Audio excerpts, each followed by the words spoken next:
Bang Muhammad Saidido. Siap. Ya. Selamat datang. Waalaikumsalam. Ya. Ya. Bang, dari mana kekuatan Jokowi ini, Bang? Sehingga begitu percaya diri untuk mengatakan sesuatu yang di luar akal sehat kita semua. Ini kan gini, itu pertanyaan yang sangat menarik menurut saya.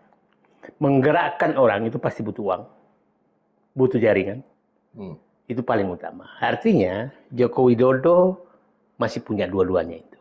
Oke, sekarang pertanyaan dari mana?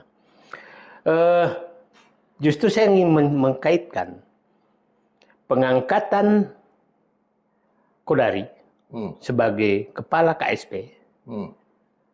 Ini apakah sinyal menyatakan bahwa hidupnya kembali geng SOP, Solo Oligarki Parcok?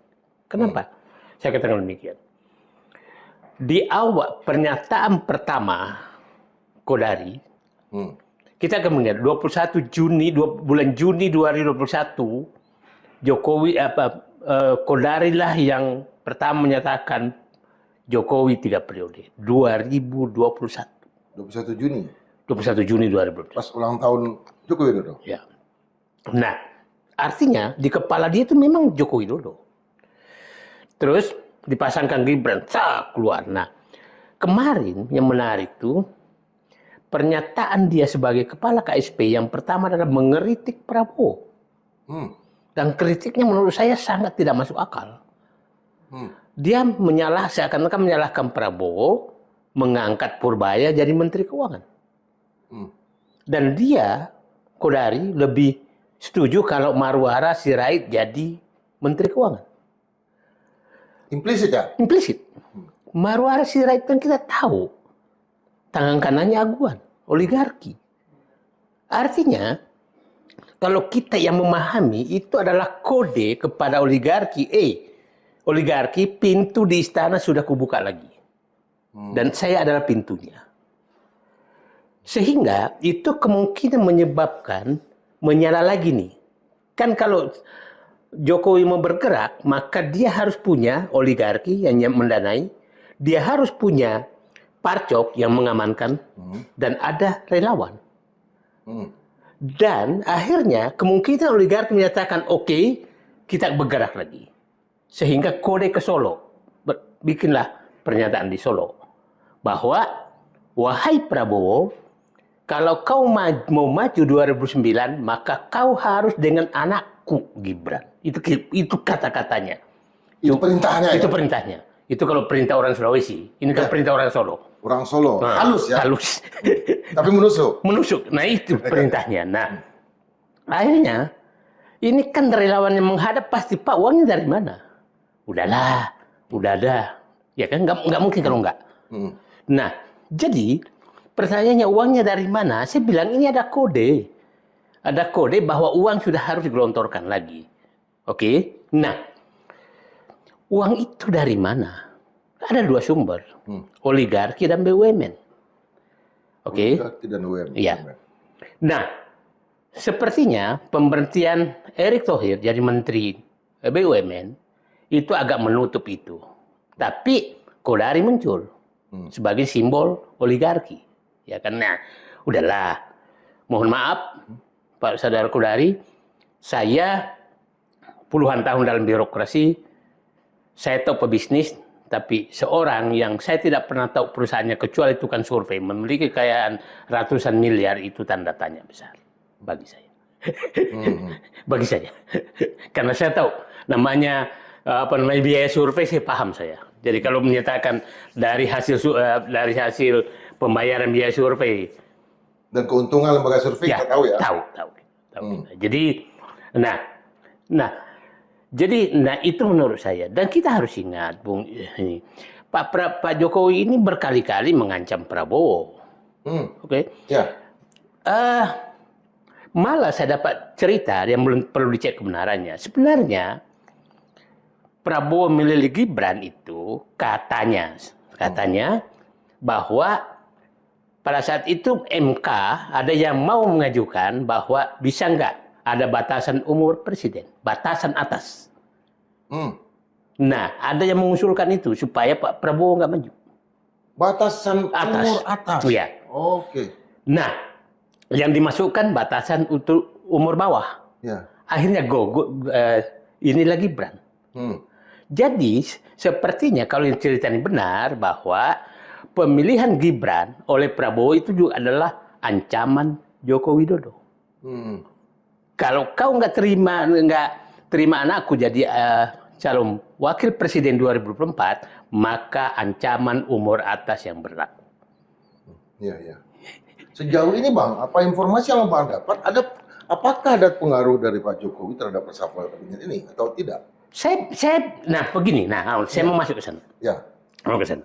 Nah, sepertinya setelah reshuffle kan keluar ancaman. Dan itu ancaman mundur loh, ancaman agak mundur. Oke, Pak Prabowo aku terima penghilangan geng saya sebagian, tapi aku masih kau jadikan anakku Wapres 2009. Itu ancaman mundur selangkah tapi ngancam ke depan. Nah, kita lihat reshuffle kabinet kemarin itu menarik menurut saya. Karena itu kan begini. Di kabinet itu kan yang kemarin tuh ada ad interim, ada dikosongkan, ya. Dan sekarang nih ada pelaksana tugas. Itu beda loh. Oke, ya. Jelasin Bang. Nah, yang menarik Budi Gunawan. Budi Gunawan itu diangkat tanpa pengganti. Menpora oke lah, diangkat juga tanpa pengganti. Tapi saya tahu Menpora itu karena ada kisruh saja, bukan karena nggak ada penggantinya. Tapi yang terpilih sekarang baguslah, baguslah. Erik dibawa ke sana. Nah, Budi Gunawan diberhentikan tanpa pengganti, ditunjuk ad interim, Safri Samsudin. Nah, artinya kalau orang diberhentikan begitu tanpa pengganti, artinya orang ini berbahaya, harus dikeluarkan. Yang digantikan? Yang diganti. Yang diganti? Iya. Itu biasa. Kalau memang nggak berbahaya, tunggu aja dong penggantinya. Ya kan? Artinya dalam 1 menit, 10 menit, dalam setengah jam, dalam 1 jam, dia bisa mengambil keputusan yang ajaib. Itu kan kejadian dulu waktu Prabowo dengan Habibie. Habibie kan menyatakan, pokoknya sebelum matahari terbenam, tongkat komando harus pindah. Itulah muncul Johnny Lumintang, Pangkostrat hanya 17 jam kan. Itu namanya bahwa orang ini kalau tinggal ini berbahaya. Itu analisis, tidak bisa dibantah. Nah, jadi sepertinya Pak Presiden menyatakan kalau ini tinggal ini bahaya nih. Nah, ini kita harus kaitkan dengan kejadian 25 demonstrasi yang disilakan tadi. Demonstrasi 25 ke 31 Agustus ya? Agustus. 25 sampai 27 itu murni. Tidak ada sama sekali penunggangan apapun.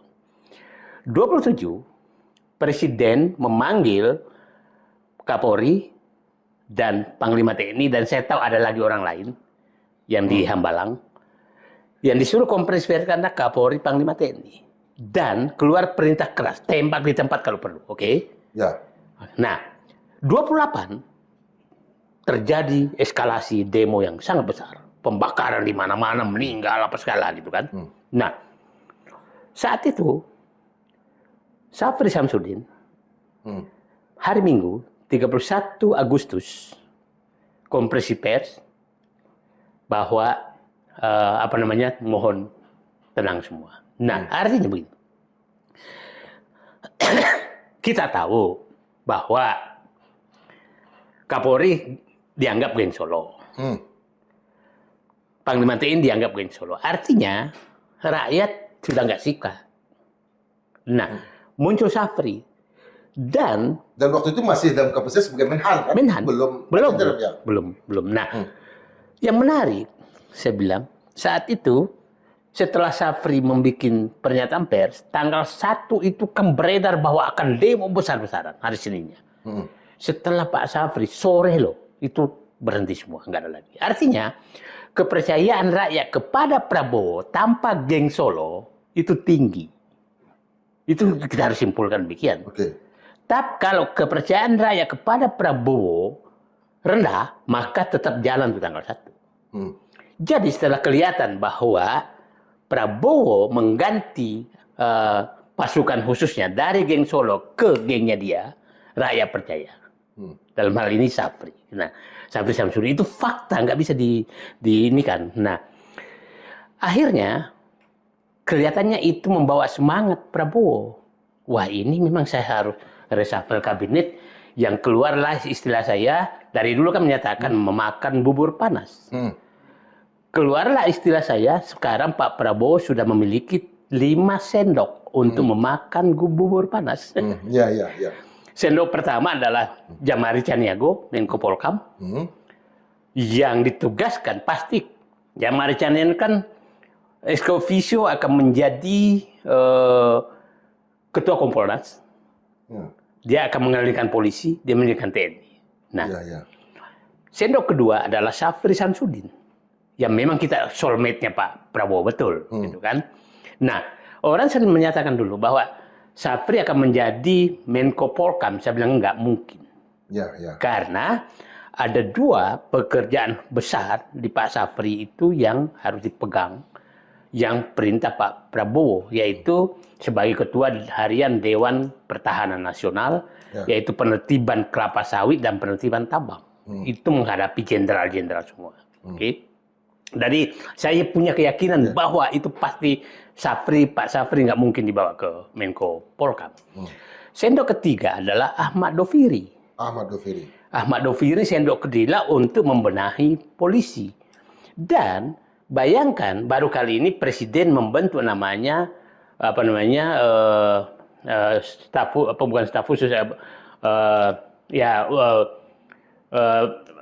penasihat khusus. Penasihat khusus ya. Reformasi Polri. Nah, sendok ketiganya untuk mereformasi Polri. Yang ketiga, yang keempat adalah Purbaya. Menteri Keuangan. Itu sendok keempat untuk membuka kotak Pandora kerusakan ekonomi yang dibikin oleh rezim Sri Mulyani, oleh rezim pemikiran Sri Mulyani yang memonopoli kebenaran selama lebih 20 tahun. Itu membuka kotak. Sendok kelima adalah di CEO dan antara Rosan Roslani itu sendok untuk membenahi BUMN-nya. Itulah kira-kira. Tapi saya menyatakan ada 2 sendok lagi yang harus dimiliki Pak Prabowo. Sendok pemberantasan korupsi itu belum jalan sesuai. KPK masih ini, terus kejaksaan itu kan hanya penugasan, belum dari dalamnya. Polisi belum bisa diharapkan. Nah, yang kedua sendok penegakan hukum. Nah, itu yang belum. Nah, jadi sendok inilah yang sedang saya pikir itu kan Kapolri, Kejaksaan, KPK. 3 itu yang terkait korupsi ya. Yang terkait korupsi. Nah, kira-kira itu yang harus disiapkan oleh Pak Prabowo. Jadi lagi-lagi ini kan salah satunya kekosongan. Desi. Apalagi tadi Abang maksud dengan peristiwa pergantian. Nah, itu kan ad interim. Interim ada dikosongkan. Nah, dikosongkan itu Menpora, dia nggak apa-apa. Ada yang pelaksana tugas. Artinya Menpora juga dalam tanda kutip berbahaya juga di Pantai. Enggak, sebenarnya itu nggak penting-penting amat. Nggak penting-penting amat. Tapi itu, yang menarik itu adalah pelaksana tugas itu tidak dikenal. Tidak dikenal di dalam kabinet. Artinya, saya menduga bahwa Presiden Prabowo konsisten ingin membubarkan Kementerian BUMN. Pelaksana tugas Kementerian BUMN ya? Doni Askharia. Itu nggak dikenal sama sekali. Karena tidak ada kewenangan pelaksana tugas tuh. Tugas dari siapa gitu kan? Nggak ada. Nah, kan begini. Kementerian BUMN kemarin ini menjadi banci karena lobby Erick Thohir. Prabowo sebenarnya sudah ingin agar kendali BUMN itu dibawa dan antara. Tapi lobby Erick Thohir yang ingin terus berkuasa, maka dibentuklah namanya saham Dewi Warna. Tapi biasanya saham merah putih istilah kita, yang hanya 1 lembar, tapi kewenangannya sebagai RUPS. Nah, sehingga BUMN sekarang itu masih 2. Danantara sama Erick Thohir. Kalau mengangkat diri si komisaris masih tanda tangan berdua. Karena lobby Erick Thohir saat itu. Kita tahu dinamika pembahasan revisi Undang-Undang BUMN.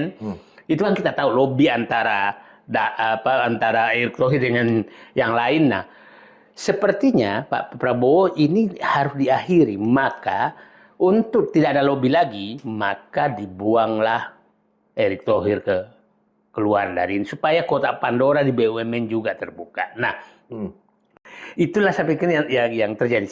Saya mengatakan pelaksana tugas Kementerian BUMN itu adalah komitmen Prabowo untuk membubarkan Kementerian BUMN dan menjadikan Danantara sebagai pengelola tunggal. Sekalipun kita tahu bahwa undang-undang Kementerian BUMN jauh lebih kuat ketimbang Danantara yang baru berbentuk peraturan presiden. Tapi begini, di dalam undang-undang hanya yang paling kuat itu hanya menyatakan siapa sih pemegang saham. Oke. Jadi kalau dikatakan pasalnya saja menyatakan bahwa pemegang saham pemerintah di BUMN adalah Danantara, maka semua pasar berlaku untuk Danantara, nggak perlu lagi dibahas yang satu pasal. Kementerian BUMN nanti jadi operator aja kan? Enggak, bubar aja. Bubar aja. Bubar aja? Bubar aja. Kan begini, Bung Indra. Tidak ada satu negara pun yang punya menteri BUMN. Nggak ada. Oke. Cina yang hampir semua BUMN nggak ada menteri BUMN. Singapura yang 90% ekonominya dikuasai oleh Temasek nggak ada menteri BUMN.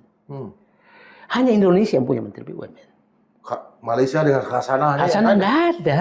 Nah, karena BUMN itu badan usaha milik negara. Badan usaha milik negara itu bukan menteri. Lembaga negara. Jadi BUMN itu lembaga negara, bukan lembaga pemerintah. Makanya yang dianggap lembaga negara itu seperti TNI, itu lembaga negara. Ya. Kejaksaan Agung lembaga negara, BPK lembaga negara, itu lembaga negara, bukan lembaga pemerintah. Kenapa? Agar tidak ada intervensi politik masuk. Nah, kalau dia menteri, maka pasti intervensi politik masuk. Dan musuh utama BUMN adalah intervensi politik. Nah, itu harus diisolasi. Sepertinya Pak Prabowo menyadari betul itu, bahwa ini harus dikembalikan bahwa BUMN adalah milik negara, lembaga negara, bukan. Nah, kalau lembaga negara hanya prajurit TNI yang bisa menjadi panglima TNI. Ya. Hanya polisi yang bisa Kapolri, hanya jaksa bisa jaksa, hanya hakim menjadi ketua Mahkamah Agung. Tidak boleh orang politik. Kalau dia masih menteri, maka orang politik masuk. Nah, itu yang harus dihindari. Nah, bagaimana dengan Jokowi tadi, Bang? Dengan pergeseran yang seperti ini, yang saya mau lihat, konstelasi kekuatannya berubah, orang-orang digeser, berarti ada anggaran juga atau apa? Ini kan salah satu kekuatan Jokowi adalah membagi-bagi kenikmatan kewenangan, membagi-bagi kenikmatan dari kewenangan yang dia miliki. Sehingga ditumpuklah relawan, penjilat, tukang maki di BUMN untuk jadi komisaris dengan gaji miliaran rupiah. Bagaimana kita mau? Kita tahulah gimana kita bisa memaklumi Samara bisa menjadi komisaris yang gaji miliaran. Bagaimana kita bisa memaklumi Grace Natali jadi komisaris tambang dengan gaji miliaran.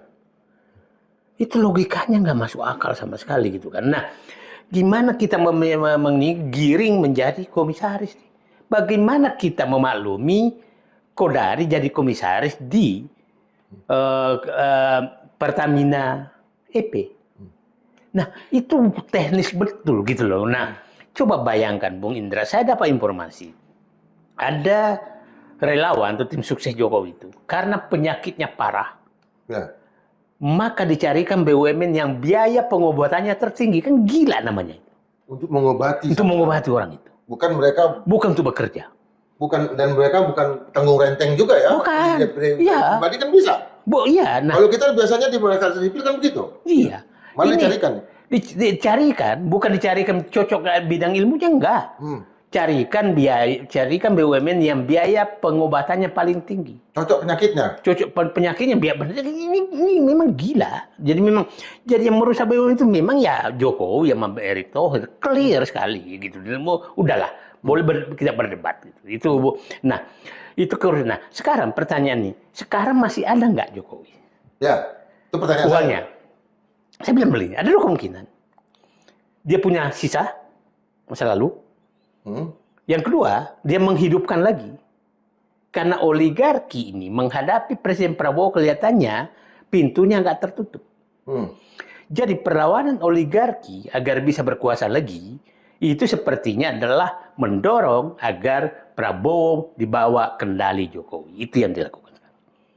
Dan kalau ini berhasil, maka Prabowo betul-betul jadi wayang Jokowi. Nah, ini titik persimpangan yang sangat-sangat ini, Bung. Nah, saya melihat Pak Prabowo sekarang sudah menyadari bahwa dia dengan kepercayaan, jadi kita harus bersyukur kemarin dengan demo ojol yang 25 sampai 27 itu menyadarkan Prabowo bahwa memang dia harus menjadi presiden yang mandiri, baru dia bisa melakukan tindakan-tindakan yang memang sesuai cita-citanya. Kita contohlah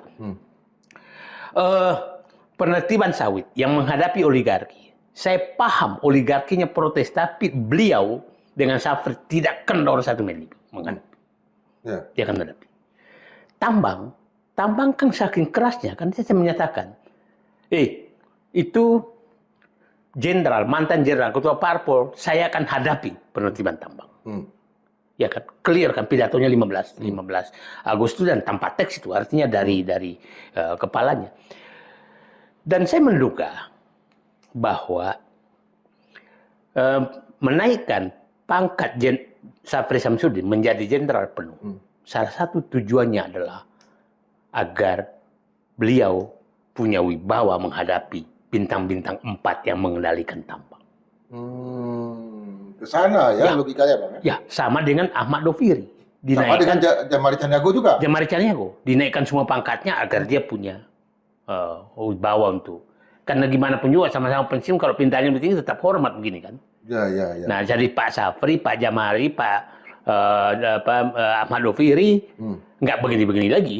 Termasuk Jenderal Yunus Yosfia ya gitu. Saya memang senior ya. Iya. Nah, jadi itu tujuan hanya wibawa di dalam aja. Jadi bagaimana kita tahu yang di lapangan tambang itu bintang-bintang lebih tinggi dari bintang 4 juga banyak. Nah, yang menjadi pertanyaan saya sekarang adalah ini kan penertiban hukum ini kan ketuanya pengarahnya Safri Samsudin, ketua hariannya adalah Jaks Jampitsus. Nah, yang menarik saya adalah kalau sawit ini kan langsung diambil alih ke Agrinas Palma. Ya, Agrinas ya. Agrinas. Dan sudah lebih mendekati 2 juta hektar. Ya. Kenapa tambang nggak langsung diambil? Jadi saya masih timbul pertanyaan, apakah tambang ini karena keterlibatan 3 unsur dalam tambang itu, oligarki, bintang, dan aparat penegak hukum. Kalau di sawit hanya oligarki. Hanya oligarki ya? Iya. Jadi langsung bisa diambil alih. Nah, ini saya mempertanyakan jangan sampai ada perlakuan beda antara penertiban tambang dengan penertiban sawit. Kalau diambil negara, ambil juga negara dong. Yang bukan karena aparat penegak hukum terlibat, bintang terlibat, oligarki terlibat, terus Prabowo sama Safri Samsudin agak ngeper. Ya. Jangan sampai ngeper. Gitu. Itu harus konsisten. Ya. Arahannya dari ini semua, Bang. Di balik itu kemudian pernyataan dua periode ini, itu tekanannya lebih ke arah agar Presiden Prabowo juga minimal mengetahui juga masalah-masalah pendanaan politik ini supaya jangan diputus secara langsung, atau bagaimana? Kalau saya melihat, satu ya memang ya Jokowi ini negarawan palsu, nepotisme asli. Nepal ya. Jadi Jokowi ini memang Nepal. Nepotisme terucap ya. Ya, terus. Nama Gibran berkali-kali muncul. Iya, itu clear. Iya, negarawan palsu clear. Bisa nggak? Siapa yang mau bantah bahwa dia negarawan palsu? Ya. Publik tahu Gibran di Papua Nugini itu dari mulut Jokowi kan? Iya. Kenapa nggak ada dan sekarang kayak jubirnya Gibran. Iya. Ya, waktu dia tidak datang pelantikan, dia menjelaskan apa urusannya. Menjelaskan Gibran nggak datang. Jadi betul-betul dia masam dirinya untuk membela anaknya, itu nepotisme asli. Tidak sadar. Nah, negarawan palsu, ya clear, mana aja negarawan ikut cawe-cawe seperti itu terus. Nggak ada. Informasi yang Abang dapat, Bang, terkait dengan Pak Prabowo dengan Gibran ini, hubungannya seperti apa, Bang? Kalau kita dilihat di publik, enggak lah, jauh banget gitu kan. Nggak ada lagi, Bro. Nggak ada, Nggak ada lagi koneksi. nggak ada koneksi lagi. Nah, itulah kemungkinan karena dia melihat bahwa ini makin tersingkirkan, ya keluar ancaman Solo. Dan kita harus ingat, kan begini, demo 27/8 itu masyarakat sipil nggak turun loh. Betul. Nggak turun. Bang Said itu Saya nggak turun. Saya nggak turun. Ya. Karena, akhirnya kita menduga siapa melakukan ini. Dan kita tahu polanya. Ini pola 98. Dan orang yang 98, Bang Bu Indra tahu siapa yang turun, kita tahu. Dan kita tahu kelompok itu memang ada di Jokowi. Kalau seandainya mahasiswa yang turun, masyarakat sipil yang jadi martir justru betul. Mahasiswa dan jadi saya masyarakat bilang itu tangan Tuhan bekerja sehingga mahasiswa, masyarakat sipil yang anti, kan begini, masyarakat sipil tidak ada yang anti Prabowo, anti Jokowi semua, nggak turun kan? Ya. Akhirnya ketahuan siapa sebenarnya yang turun. Nah, jadi ini tangannya mungkin yang ingin Prabowo juga menyadari ternyata pendukungku memang yang ada sekarang ini pendukung palsu yang di sekitar saya ini. Nah, yang teriak-teriak terus meminta agar geng SOP Solo Oligarki Parcok diberantas, ini pendukung asli. Nah, itulah kira-kira menyebabkan Prabowo berani melakukan reshuffle terhadap inti daripada, kan begini. Yang ditunggu orang kan sebenarnya yang paling ditunggu kan ada dua kan sebenarnya, dalam Mendagri sama Kapolri kan. Itu kan yang ditunggu. Tapi dijawab oleh Prabowo bahwa saya membentuk tim reformasi Polri. Nah, kita harus membahas tentang Pak Prabowo ini. Pak Prabowo ini kan ya saya bilang otaknya ultranasionalis, hatinya maha pengasih. Dia tidak pernah bisa menghukum orang.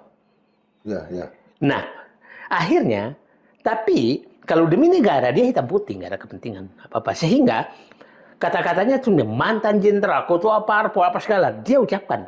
Tapi nanti nanti sistem yang akan menggusur mereka. Contoh, Bung Indra, dia akan membentuk namanya Badan Industri Mineral. Badan Industri Mineral. Itu kan sama dengan mencopot kewenangan Bahlil terhadap hilirisasi.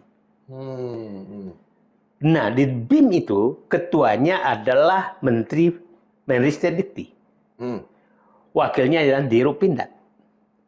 Nah, tidak ada Bahlil di situ. Itu sepertinya cara Prabowo bermain. Karena antara hati dengan ultranasionalisme bertolak belakang. Nah, berbeda dengan Pak Harto dan Pak Habibie.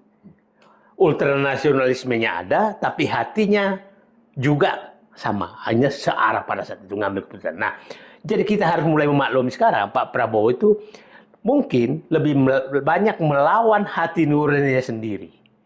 Maka kita harus bantu dari luar bahwa ini permintaan rakyat. Seperti halnya mau bikin reformasi Polri, maka rakyat yang harus meminta Pak Prabowo Polri harus direformasi baru keluar.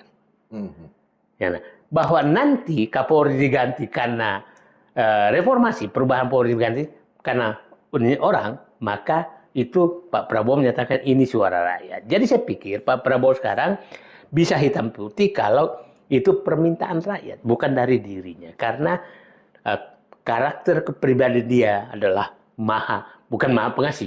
Kalau maha pengasih kan Tuhan, gitu kan. Maksudnya kasih sayangnya kepada saya ini bertolak belakang dengan ultranasionalisme. Kalau ultranasionalismenya menurut saya oke, nasionalismenya oke, nggak bisa dibantai. Seberapa jauh ini kekuatan dari Jokowi ini bisa disingkirkan? Seberapa persen? Saya bilang begini, Jokowi hanya hidup kan karena ada kekuasaan dibagi-bagi ke oligarki, memberikan kekuasaan ke parcok yang sangat melebihi yang lain, sampai sekarang lebih 4.000 jabatan sipil diserahkan ke polisi selama Jokowi. Nah, kalau itu udah nggak ada dan Pak Prabowo sekarang ini, maka kekuatan itu akan luntur sendiri, akan hilang sendiri. Nah, problemnya Pak Prabowo adalah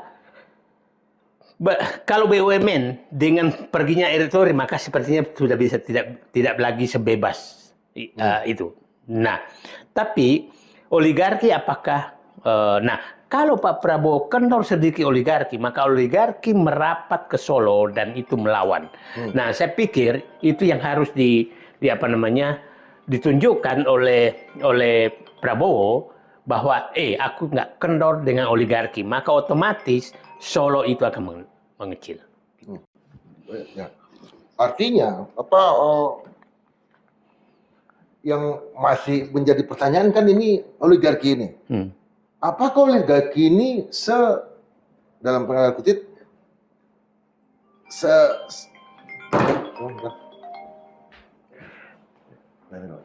angkat aja nanti ke sana. Terus, pertanyaan saya Bang, apakah kelompok oligarki itu senaif itu masih berharap pada Jokowi? Begini, begini.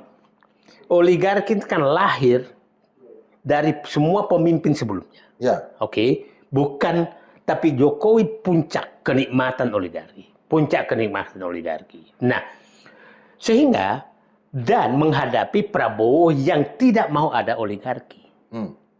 Yang misinya dia ekonomi kemajuan rakyat. Nah, pilihan oligarki adalah melawan Prabowo dan mengharap Jokowi bangkit lagi. Itu sebenarnya pilihannya dia. Cuma gini, Bung Indra, bayangkan di tengah ekonomi susah, selama pemerintahan Jokowi, itu ada 100 orang yang kenaikan kekayaannya di atas 100%. Hanya 100 orang. Kemiskinan naik 3%. Orang miskin semakin banyak. Kelas menengah turun ke kelas bawah. Ya saya pikir kayak kita ini turun. Ojol itu kelas menengah loh. Turun menjadi ojol. Nah itu banyak sekali. Nah dan ada 10 orang itu kenaikan kekayaannya itu lebih dari 150%. Mungkin kalau dimasukkan dalam angka triliunan ya? Triliunan. Nah, mungkin kalau relawan dimasukkan, tim sukses dimasukkan, seperti Budi Ari, Kodari, mungkin yang lain-lain, mungkin dia 1000-an% naiknya kekayaannya.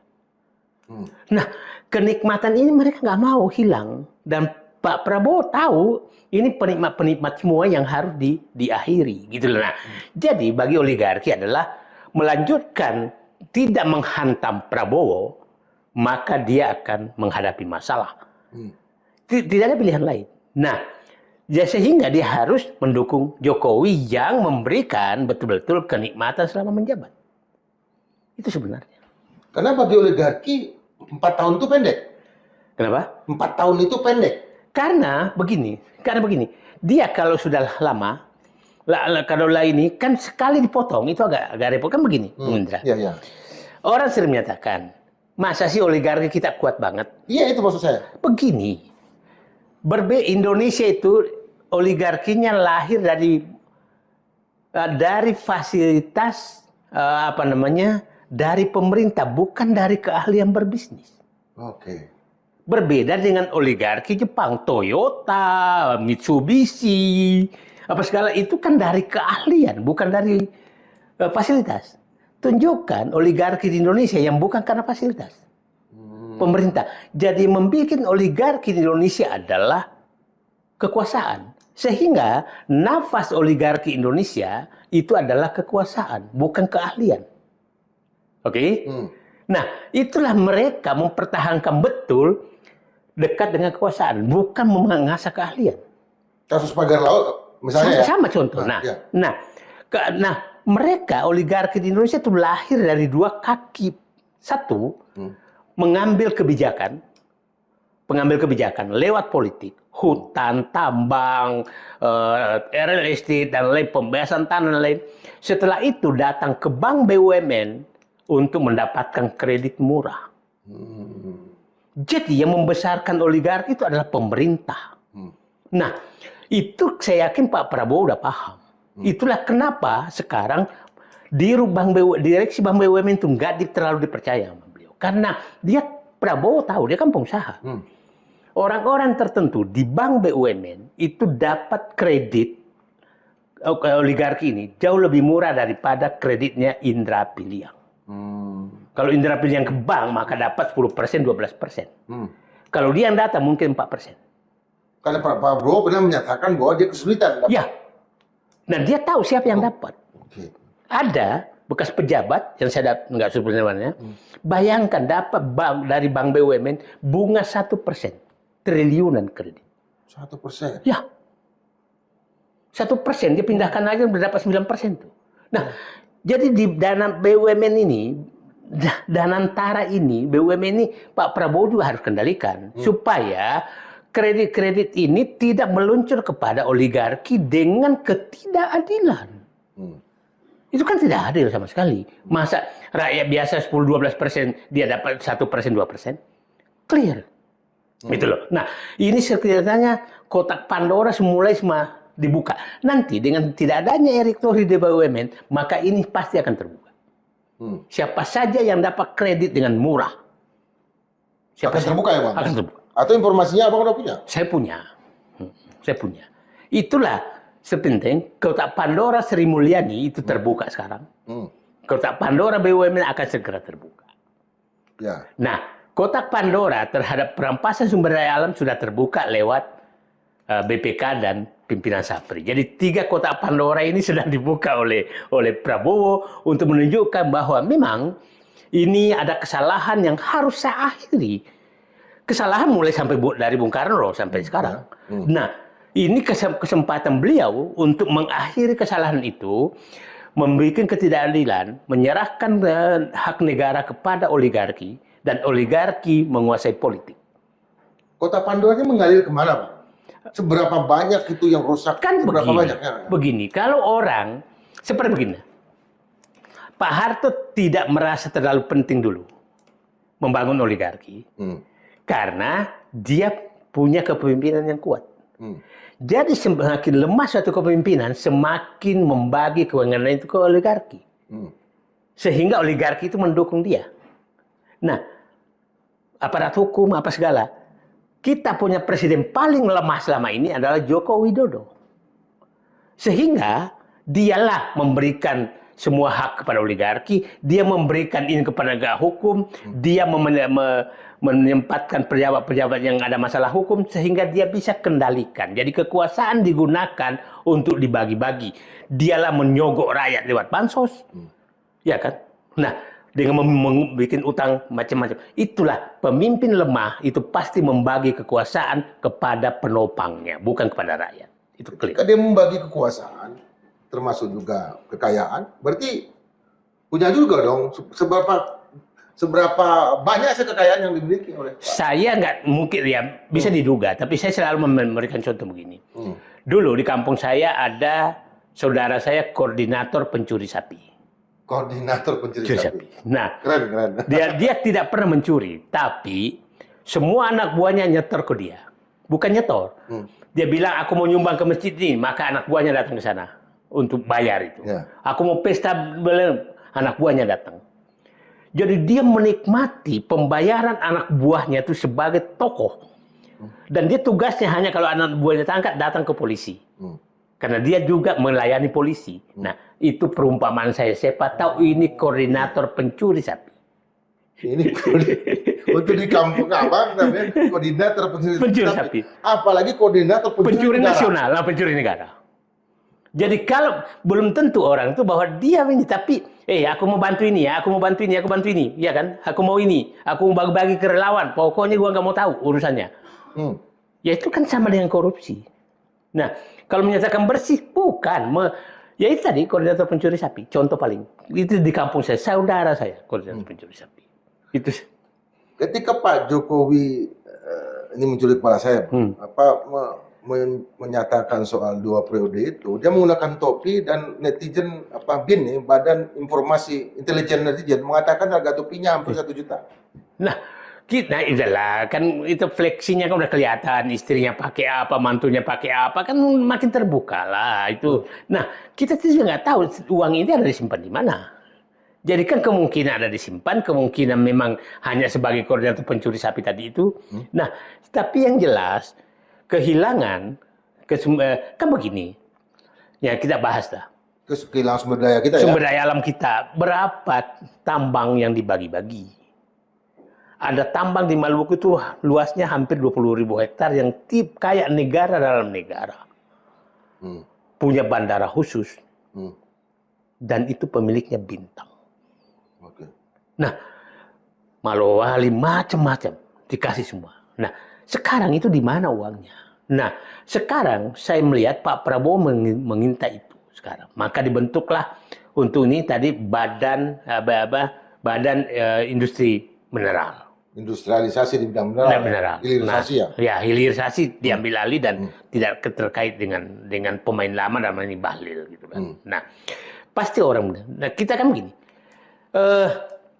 Yang kita harus waspadai di dalam ini kan Pak Prabowo kalau dia mau menjadi presiden mandiri maka betul-betul kabinetnya adalah depresidenmen.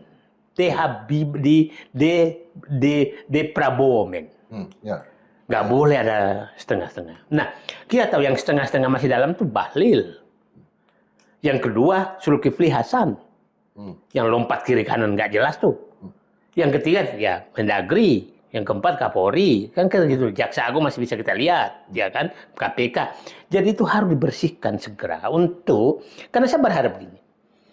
Pak Prabowo bisa melakukan penertiban oligarki dan sumber daya alam apabila dia sudah de Prabowo men. Yang memegang All President Man. Mengendalikan minimal yang inti-inti itu. Karena saya berharap Pak Prabowo di tahun kedua itu sumber daya alam, oligarki diterbitkan semua, pengambilan semua sumber daya alam. Tahun ketiga saya berharap beliau masuk kepada agenda penataan politik. Karena itu penting sekali. Untuk mengantisipasi tahun keempat ya. Tahun keempat akhirnya tahun keempat kau udah mulai kampanye ya. Tahun keempat akhirnya kita masuk dengan sistem politik yang baru. Oke. Kalau enggak, maka kita hanya mendaur ulang kesalahan yang ada sekarang. Maka Bung Indra Pilih yang sehebat-hebatnya, kalau masih sistem ini jangan pernah berharap bisa dipilih. Nggak ada pitih bang. Nggak ada uang, clear, ya kan? Nah, ini yang Pak Prabowo harus menentukan jadwal itu, bahwa tahun pertama membentuk depresidenmen 20 Oktober 2025 batas akhir membentuk depresidenmen, masih ada waktu nih. Setelah itu masuk kepada penertiban oligarki, penegak hukum sampai 20 Oktober 2026 ya. 2026 sudah dikendalikan semua, maka dia masuk pada penataan sistem politik. 2007 sampai 2027 ya. Sampai 21 tahun. Itu saya yakin itu harus ada di kepala Prabowo. Karena begini, Pak Prabowo ini memperbaiki akumulasi kesalahan.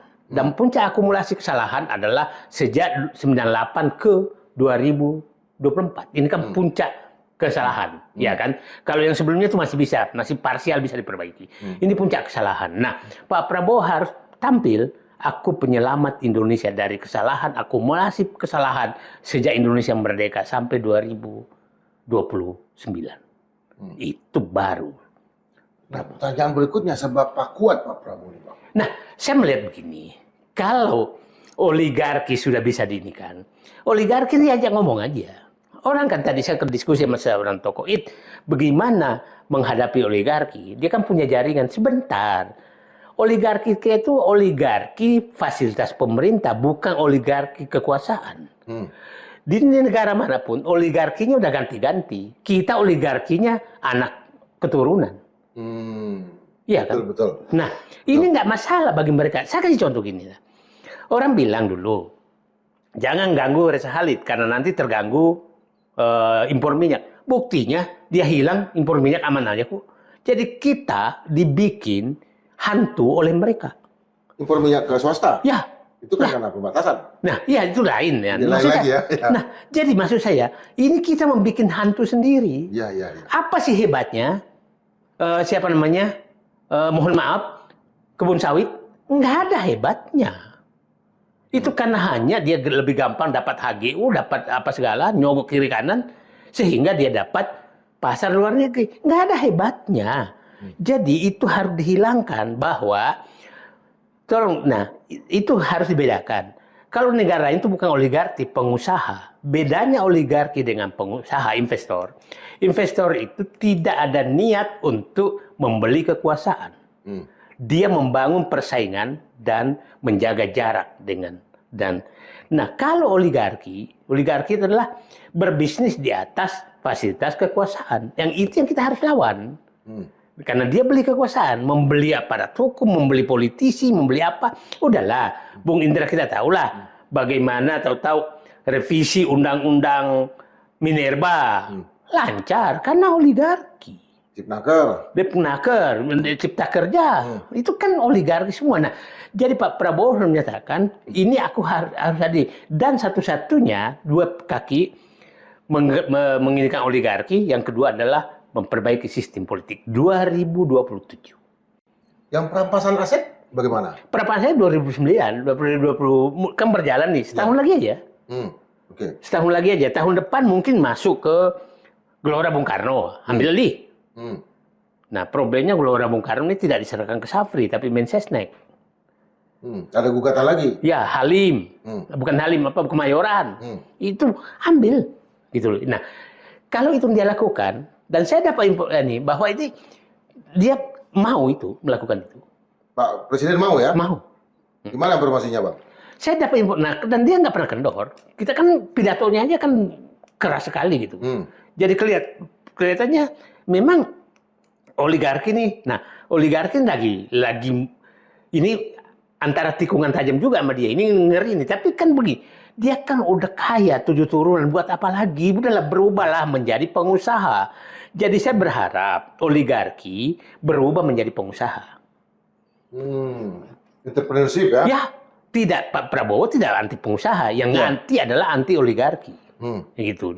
Itu harus dibaca. Kalian kan sudah punya modal, punya jaringan, masa menjadi pengusaha nggak berani? Ya. Masa sebagai oligarki terkenal dan segala macam punya anggaran besar harus menghadap ke Solo? Betul, itu yang problem. Ya itu.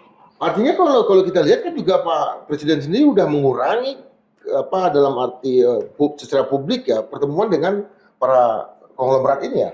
Bahasa saya konglomerat ya. Saya melihat begitu. Jadi kan gini, pertemuan terakhir kan pada saat 8 oligarki menghadap istana itu kan, sebelum Danantara dibentuk. Dan pada saat itu kan muncul isu seakan-akan Prabowo menyerahkan diri kepada oligarki. Ya. Info yang dapat terbaliknya, marah di situ.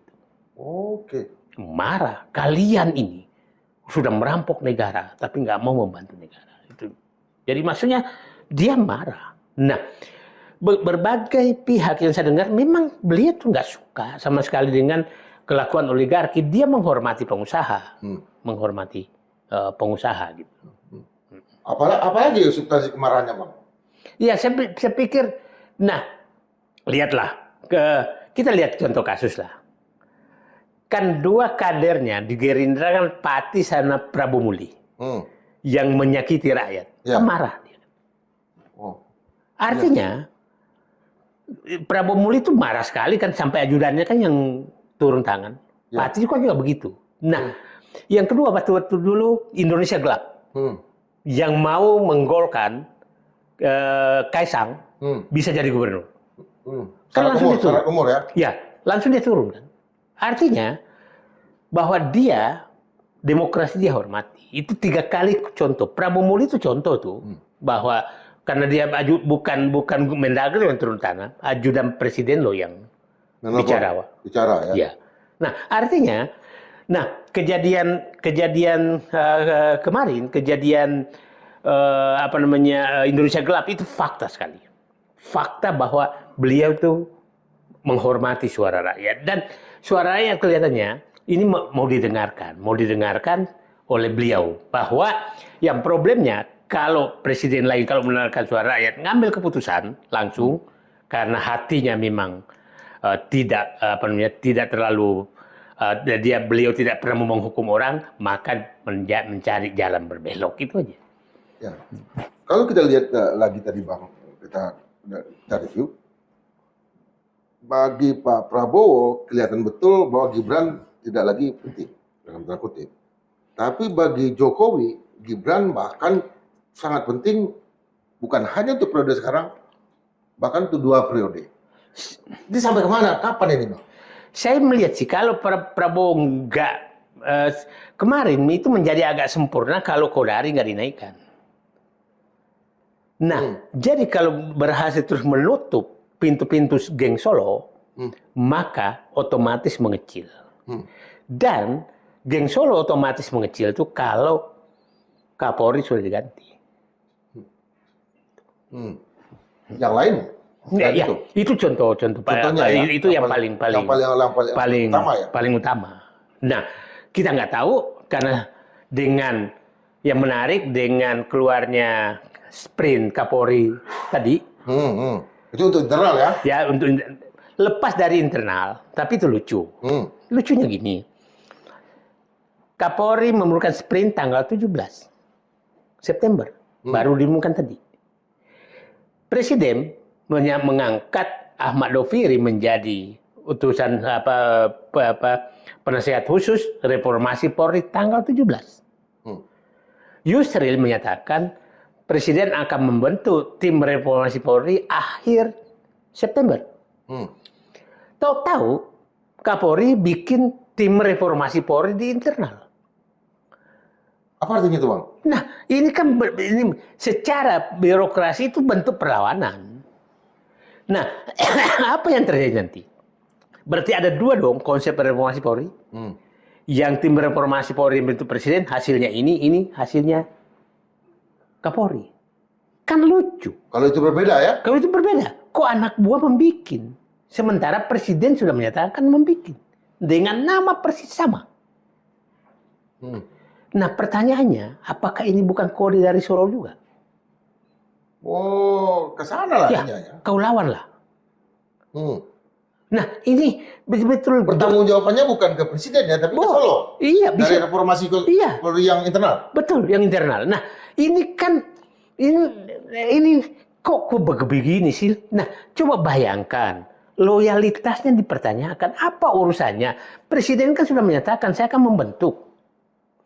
Ya, kalau tim kajian pemainnya, kalau dia pintar tuh Kapolri, tim kajian arah itu jangan persis sama dong dengan namanya yang mau dibentuk presiden. Jangan pakai nama reformasi ya? Iya, tim kajian penataan, ya bikinlah gitu. Tapi ini memang ingin menunjukkan, lu bikin, gua bikin juga. Komandanku di Solo. Clear itu ya? Maksud saya bisa dianalisis seperti itu. Bisa ditafsirkan begitu bisa ya? Begitu. Nah, jadi sementara Pak Presiden mau pidato di PBB, anak buah bikin kacau di sini. Lagi di luar negeri ya? Pengumumannya justru sekarang. Nah, lucunya, kan kalau dia, masa sih tidak mungkin dong. Berarti tanggal 17 September udah bikin dia. Kalau memang sudah bikin. Yang kedua, kemungkinan dia tidak hadir tanggalnya. Tangan mundur? Tangan mundur. Untuk menunjukkan, nah sebenarnya kalau dia ini, kalau pintar sedikit mainnya, maka dinyatakan surat perintah analisis bahan masukan untuk tim reformasi Polri. Itu bisa. Ya, tapi bukan tanggal 17. Kan tanggal 17 baru di sore lah gitu, baru dilantik Ahmad Doviri. Masa Kapolri udah bikin duluan? Berarti kehadiran Ahmad Doviri ini akan menjadi bermasalah juga di Trunojoyo. Nah, kita ya Ahmad Doviri kan lebih senior dari Sigit kan. Ya.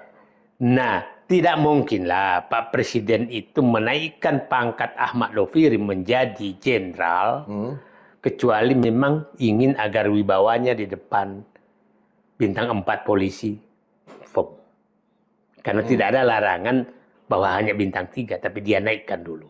Jadi bintang 4. Artinya secara personal, Pak Ahmad Doviri akan dengan Kapolri itu bisa berdialog secara... Ya, dan saya pikir Presiden harus ngambil alih ini. Karena karakter Ahmad Doviri adalah bukan fighter.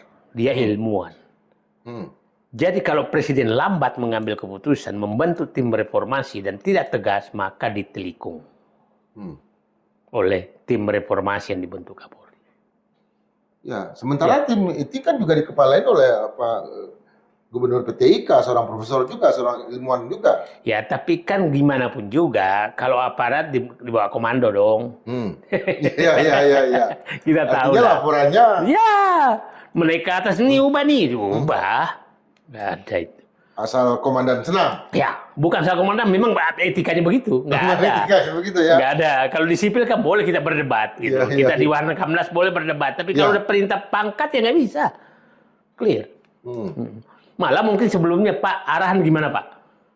Arahan baru ketemu ya? Baru analisis. Baru dicarikan pembenaran terhadap arahan. Oh iya.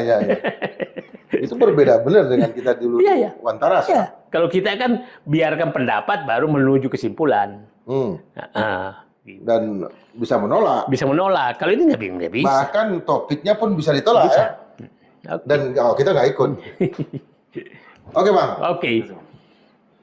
Sobat Madilog, banyak informasi dari kepalanya Bang Said Didu, dari telinganya dan segala macam, yang saya sendiri kesulitan untuk mengambil satu demi satu informasi itu. Untuk dipadankan menjadi satu diskusi publik dan kemudian menjadi bahan bagi kita untuk berpikir. Tapi yang jelas, kita melihat ketegasan dari Bang Said Didu tadi, tetap memberikan satu pernyataan dan kemudian ketegasan dalam hal idealismenya untuk membangun bangsa ini menjadi lebih baik. Dan tetap beliau ini sebagai seorang yang mengawasi dengan sangat baik, bukan saja lewat tindakannya ya, tetapi juga dengan pertemuan-pertemuannya yang sangat intensif setahu saya dengan banyak pihak, baik itu di dalam pemerintahan sendiri, apalagi di luar. Kita akan tunggu informasi berikutnya dari Bang Said Didu dalam episode berikutnya. Sampai jumpa. Siap.